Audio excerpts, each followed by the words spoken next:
say the truth. Oh, well, I'm telling you, this guy's dishonest. This guy's dishonest. This is a guy who has robbed the revenue of this country, 50 million US dollars, and still saying that he has done nothing wrong. It tells you something about his character. Notwithstanding that, if he gets any seats with your government, with your party, work with them in the National Assembly. Working with the PPP or supporting the PPP is not a license to do anything wrong. You have made this very clear. I'm asking post-elections. You have persons. Post-elections. You have persons. You have persons. He was sanctioned post-election, and Chabral, do raise this question with me. You are the one who came to me, and I want this to go live. Chabral is the one who came to me and said that the Mohammeds are being investigated for terrorism, they're being investigated for drugs, they're being investigated for money laundering, if I'm aware of it, at the convention center. You recall that? You recall that?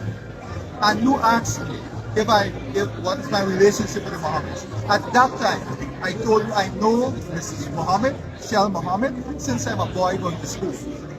Right? And I said to you, at that time, the US did not share any relationship, any information of such with us.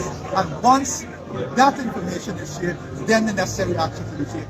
I want you to recall that from me.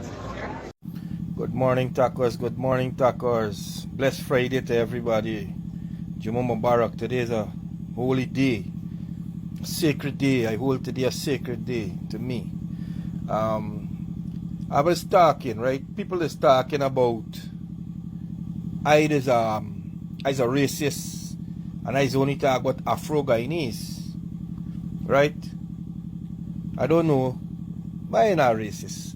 But I'd like to bring a comparison about something.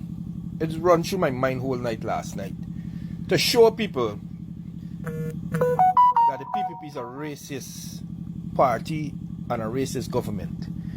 They're saying they're for all Guyanese, but we're not seeing it, because I want to make a comparison between Adriana Young case and the kids that were burnt with acid. The acid was thrown on them. The two different ethnicities. And that's going to tell you where the PPP stands when it comes to being racist. How they treat one race to how they treat another. When Adriana was found, the president went up there, he talked, and wherever. That was it.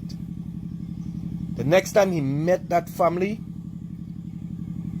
he would have met them under a mango tree or a tree. He did not invite them to come at the office of the president or at the president's homes. Right? The residence of the president. He went under there and he tried to calm, just to let the people come off the road, to tell them keep calm and don't protest and let the call off this protest. Right? That's what he went to do. When was the first lady? Nobody didn't say anything about this matter. They keep quiet for a whole week and something. Till after the PM, then they would have said they keep quiet because they were watching. I don't know what they're watching for. All the social media influencers who said are social media influencers, they were silent. Their mouth were closed. But I observe one thing. And if certain people in this country doesn't look at it and see it how I see it, something is wrong with them. When was those kids of Indo, Guyanese, and the teacher, they were invited to comfort and recline on nice cushion and couch to meet the first lady and the president of this country. Right? They were treated with a difference to how Adriana parents would have been treated.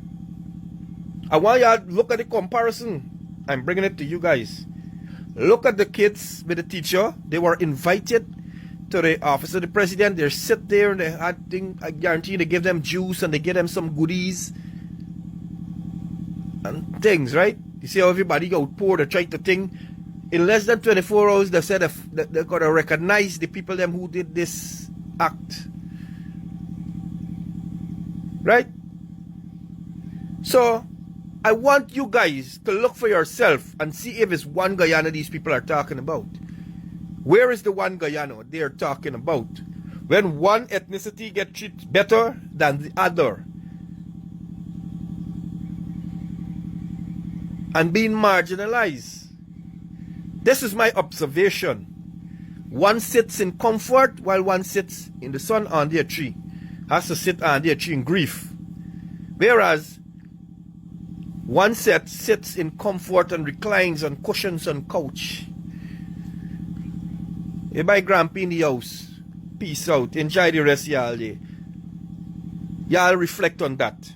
This is a message for every ethnicity in Guyana to recline on. To reflect on. Reflect on this particular message that I give you this morning, this Friday morning. Slack Bokta out.